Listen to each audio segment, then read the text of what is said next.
Assalamualaikum warahmatullahi wabarakatuh. Nama saya Delema Asriani. Di sini saya akan mengkaji pemikiran dari Hasbi Ashidik mengenai jilbab. Sebelum ke pemikiran beliau, terlebih dahulu saya akan menyampaikan tentang biografi dari Hasbi Ashidik.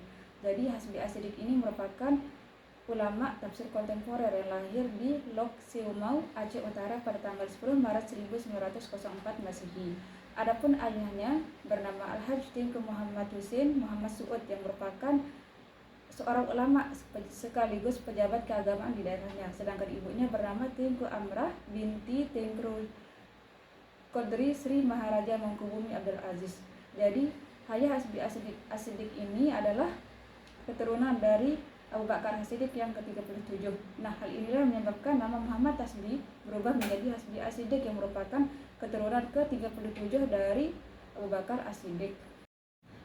Karena sejak kecil beliau lahir dari keluarga atau lingkungan yang taat beragama, jadi beliau mendapatkan pendidikan agama Islam mulai dari sejak kecil, terutama dari ayahnya. Selain itu juga beliau pernah mengaji di beberapa pesantren atau dayah yang ada di daerahnya dalam rangka pengembaraan intelektualnya. Nah, setelah dari situ beliau melanjutkan pendidikannya di Surabaya.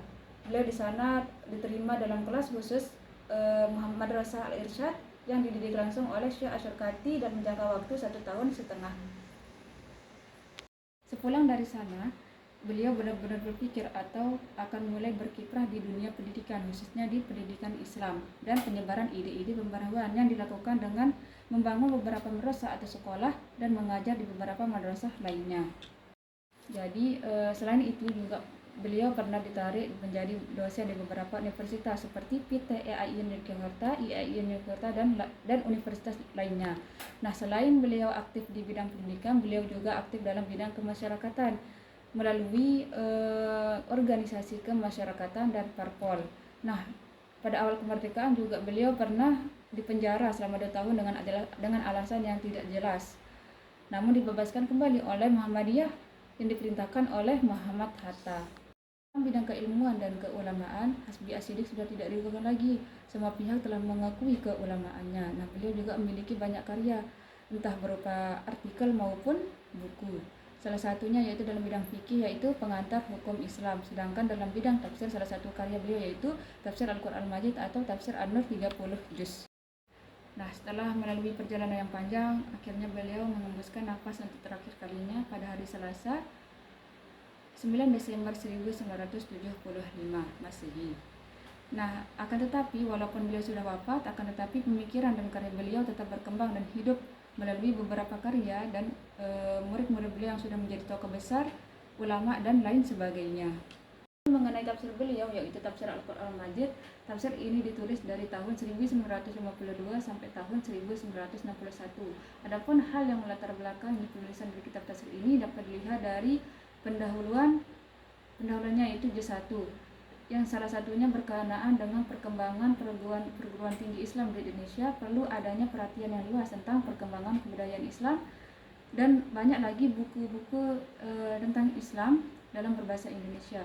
Kemudian perhatian beliau tertuju pada para pencipta tafsir yang kesulitan dalam memahami tafsir yang berbahasa Arab. Nah, kemudian beliau menciptakan satu tafsir yang berbahasa Indonesia yang diharapkan untuk dapat menuntun para pembaca untuk memahami tafsir Al-Quran dengan baik dan untuk mengamalkan ajaran-ajaran Islam yang berlandaskan Al-Quran dan hadis.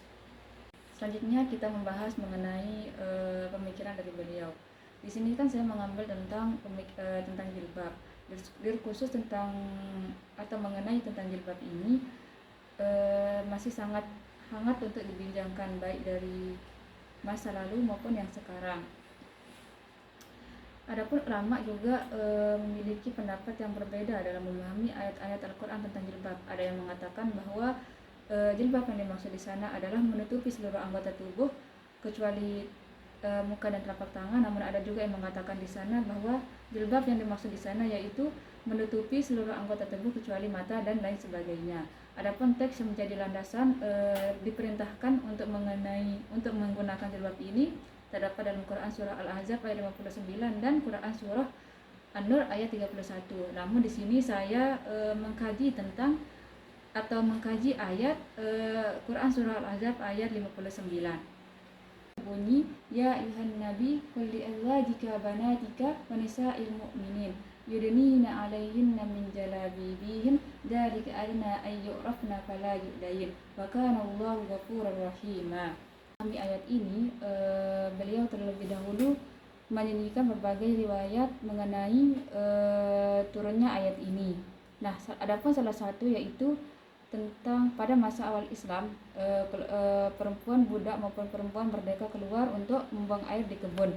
Nah, sedangkan di sana tidak ada perbedaan antara wanita budak dan wanita merdeka. Sedangkan pada masa itu banyak laki-laki yang menggoda atau mengganggu wanita-wanita budak dan terkadang juga mengganggu wanita-wanita merdeka dengan alasan mereka mengira bahwa wanita-wanita merdeka itu adalah wanita-wanita budak.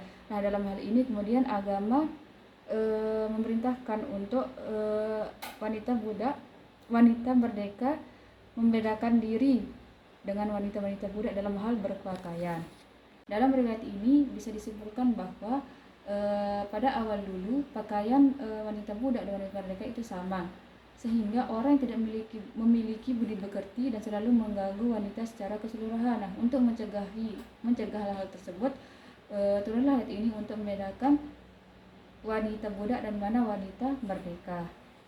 Ayat ini pentingnya menurut Hasbi As-Siddiq, pentingnya kita untuk menjauhkan diri kita dari mara bahaya seperti fitnah dan tuduhan. Pentingnya kita untuk menggunakan pakaian yang layak atau sopan sehingga menjauhkan diri kita dari godaan-godaan laki-laki yang tidak punya etika. Nah, dalam memahami makna jilbab di sana, Hasbi As-Siddiq tidak serta-merta memahami bahwa yang dimaksud jilbab di sana adalah menutupi seluruh anggota tubuh selain muka dan telapak tangan, seperti pendapat ulama terdahulu. Namun di sana beliau cuma mengatakan bahwa perlunya kita menggunakan pakaian yang sopan dan layak sehingga menjauhkan diri kita dari mara bahaya, fitnah dan tuduhan. Nah, tidak terlepas dari itu, pemahaman Hasbi As-Siddiq ini tidak terlepas dari masyarakat Indonesia pada era 50-an. Di sana banyak wanita yang memiliki profesi sebagai petani, tukang kebun dan lain sebagainya. Nah, apabila pemaknaan jilbab di sana adalah menutup seluruh anggota tubuh kecuali muka dan telapak tangan, akan sulit bagi wanita yang memiliki profesi sebagai petani, tukang kebun dan lain sebagainya. Sehingga dalam ayat ini Hasbi As-Siddiq mengkhususkan untuk perintah jilbab di sini dikhususkan untuk para istri-istri Nabi. Mungkin sekian dari saya, atas kekurangannya mohon dimaafkan. Assalamualaikum warahmatullahi wabarakatuh.